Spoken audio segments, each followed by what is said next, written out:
Peyğəmbərimiz Həzrət Əlidən soruşdular. Ya Əli, Allahı sevirsənmi? Bəli ya Resulallah. Peyğəmbərini sevirsənmi? Bəli ya Resulallah. Xanımını və övladlarını sevirsənmi? Bəli ya Resulallah dedi. Peyğəmbərimiz ya Əli, bir qəlbdə bu qədər sevgi olurmu dedi.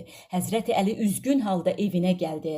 Vəziyyəti Həzrət Fatıma validəmizə anlattı. Həzrət Fatıma, ya Əli, atama get və de ki, mən Allahı ağlım və imanımla, Rəsulunu ruhumla, xanımımı nəfsimlə, övladlarımı da şəfqətimlə sevirəmdi. Həzrəti Əli radiyallahu anh Peyğəmbərimizə gəldi və biraz əvvəlki sualın cavabını tək-tək açıqladı. Peyğəmbərimiz sallallahu aleyhi və səlləm baxın nə dedi. Vallahi bu cavab Peyğəmbər ağacının bir dalıdır. O dal mənim bir parçamdır. Sallallahu aleyhi və səlləm.